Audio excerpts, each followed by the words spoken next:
Hello and welcome to English for Everyone, where we practice real-life American English. Today we're going to clear up some confusing vocabulary, so let's get started. So which one is correct? Take notes or make notes? Well, they're both correct, but they mean different things. So let's take a closer look. First, let's talk about take notes. It's when you write things down in class. Usually a lot of information. You write down what the teacher says. That's taking notes. You take notes in class. Or you could say, take notes for an exam. And if you do a good job, you take good notes. Let's hear some examples. Today we are going to look at different alkali metals under the microscope and take notes on the differences in their makeup. Let's skip the deposition and I can just take notes on your lecture. And I said, why don't you just take notes and write it up? Yeah, he's making me take notes on these meetings, and I'm like, these people are my friends. Sit down. Take notes. Hope you don't mind if I take notes in here. And the game plan is for you to let me do the talking, and for you to take notes in that little pad there, and for you to follow my lead at all times. I'll tell you what, I take notes in general, so if you're just real specific, thorough, and precise, that'll help. So example, she takes notes in class. And she takes good notes in class. And she's taking notes for an exam. Let's practice. Does she take notes in class? That's right, she takes notes in class. Does she always take good notes in class?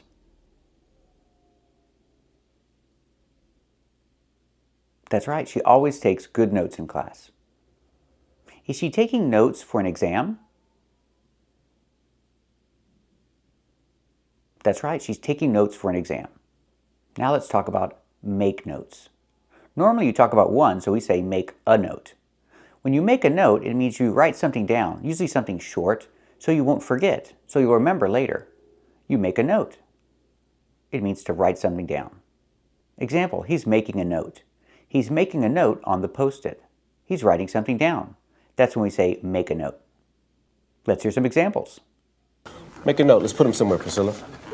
It's fascinating. Let me make a note. James, make a note. President Thomas in 56 refuses to eat. I'll make a note, Finn. What'd she prefer? Broccoli. I'll make a note on my screenshot. And with make a note, we can also use the preposition of. You can say make a note of it. Pronunciation, make a note of it. Or make a note of that. Make a note of that. I'll make a note of that. I won't forget. I'll write it down. I'll make a note of that. Let's hear some examples of make a note of it and make a note of that. Now you make a note of that, Fielder. Yes, sir. I'll make a note of that. Good. Make a note of that, Sergeant Judd. I'll make a note of it, sir. And sometimes I'll notice a correlation between a well's perforation level and its drainage rate, and I'll make a note of it here. Will you make a note of that, Mara? Okay, make a note of it. In Kendrick. Make a note of that. I'll make a note of it. I'm terribly flattered. I'll make a note of that. Good, Amanda. I'll be sure to do that. I'll make a note of it. Example, I told him something very important, so he's going to make a note on the Post-it. He's going to make a note of it. And because it's really important, he's also going to make a note of that. He's going to make a note of that because it's important. Let's practice. Is he going to make a note on the Post-it? That's right, he's going to make a note on the Post-it. Is he going to make a note of it? That's right, he's going to make a note of it. And because I said it's really important, is he going to make a note of that? That's right, he's going to make a note of that. So he's an inspector. His job is to walk around and inspect things. And if he sees a problem, what does he do? Does he take notes or make a note? That's right, he makes a note. He's not in class. He's not taking notes. He's writing something down on a clipboard. That's make a note, not take notes. So example, if he sees a problem, he's going to make a note on his clipboard. He's going to make a note of it. And if he sees something really bad, really important, he's going to make a note of that.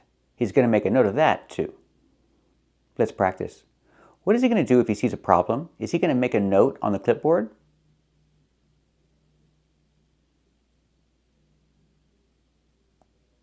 That's right, he's going to make a note on the clipboard. Is he going to make a note of it? That's right, he's going to make a note of it. And what if he sees a really serious problem? Is he going to make a note of that? That's right, he's going to make a note of that. So remember, say take notes when you're talking about in school. Writing things down in school, that's take notes. But if you're writing something down on a piece of paper or on your screen, that's make a note. Usually it's 1. So keep watching to practice with more confusing phrases like these. First, we're going to practice with this phrasal verb, jot down. First, let's talk about pronunciation. Use the hard j sound like jump and juice. Use the open ah sound like hot and stop. Jot. Make a stop T. Stop the air. Jot. Link to the next sound. Jot down. Not jot down, link the words. Jot down. And what does it mean? It means to write down. It means to write something down, but quickly. When you say jot down, you're doing it fast. It's a separable phrasal verb. That means if I use a pronoun like it, I have to separate it. So I say jot it down. Pronunciation, jot it down. We hear the T in jot change to a fast D because now it's between vowels. Jot it, jot it. The T in it is a stop T because it's before a consonant. Jot it down. Link the sounds. Jot it down. Let's hear some examples. I decided to jot down some quick thoughts about you people. Use it to jot down your thoughts, your questions, anything you may have noticed about yourself.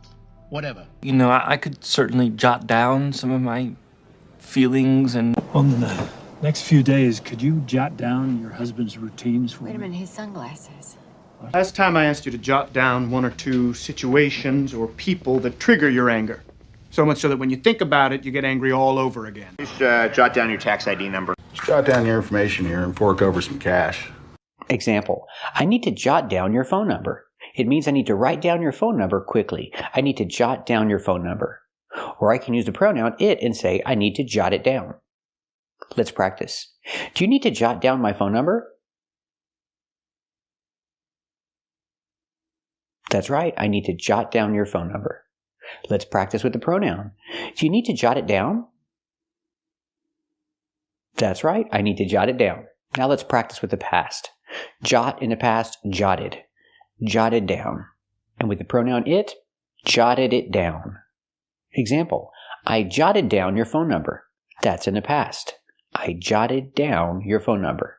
And with the pronoun it, I jotted it down. I jotted it down. The double T is a fast D, jotted, and the D at the end of the verb is also a fast D. Jotted it down. The T in it is a stop T before the consonant. Jotted it down. I jotted it down. It's right here on this paper. Let's practice in the past. Did you jot down my phone number?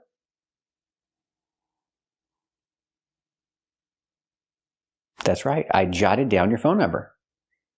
Let's practice with the pronoun. Did you jot it down?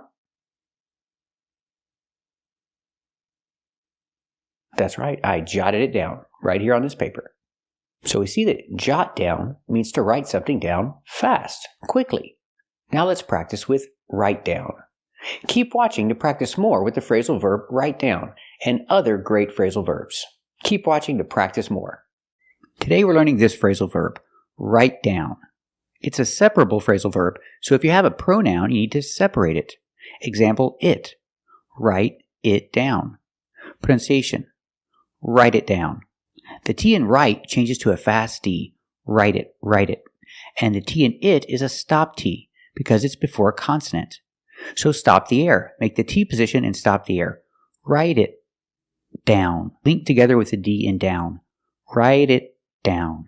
If you need to write something on a piece of paper, you need to write it down. My coworker told me that I have a meeting tomorrow. I need to write it down so I won't forget. Example, his coworker told him that he has a meeting tomorrow, and he's going to write it down so he won't forget. Let's practice. He just found out about a meeting tomorrow. Is he going to write it down so he won't forget?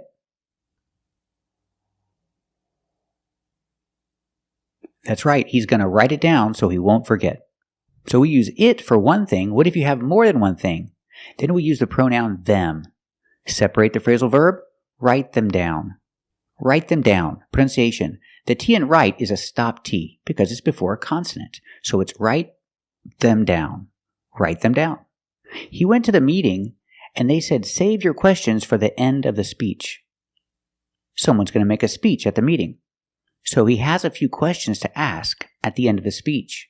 So what should he do? He should write them down. He should write them down so he won't forget.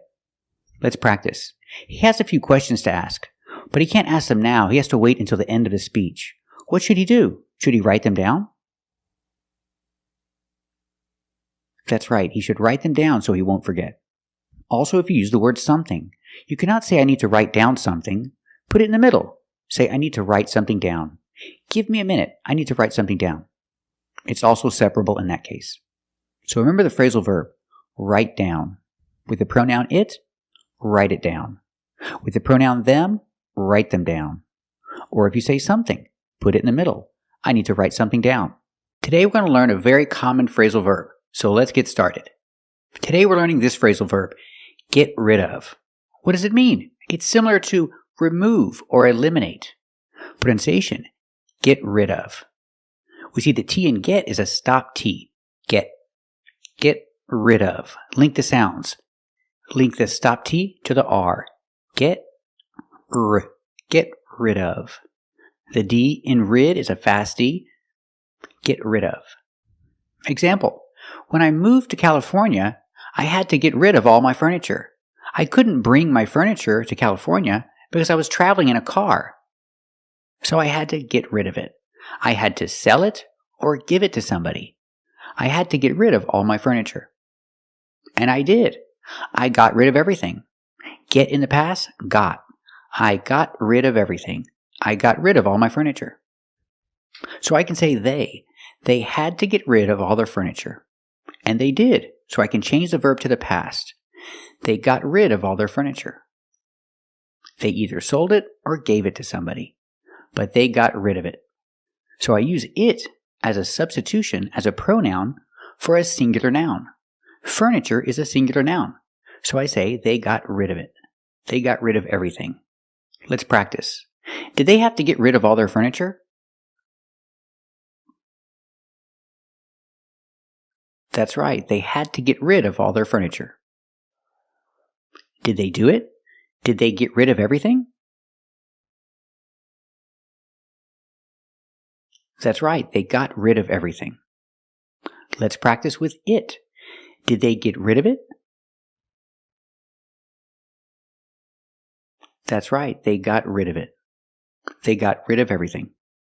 And these are my old shoes. I like my old shoes, but I don't wear them. They look old. But I want to keep them because maybe one day I'll wear them again. But my wife says no. My wife says I need to get rid of them. She says they're old and I don't need them and I shouldn't keep them. So she says I need to get rid of them. I need to get rid of my old shoes. She says I need to get rid of them. But I don't want to get rid of them. I want to keep them. Let's practice. What does my wife say? Does she say I need to get rid of my old shoes?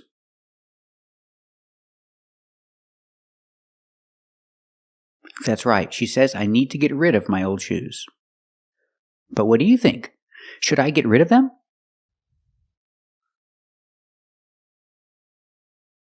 That's right. Maybe I should get rid of them. They're old. So remember the phrasal verb, get rid of. It means to remove or eliminate. And you can say get rid of it if it's singular or get rid of them if it's plural. Thank you for watching. And if you like this video, subscribe to our channel. And if you want to become a member, click the join button. And we'll see you next time.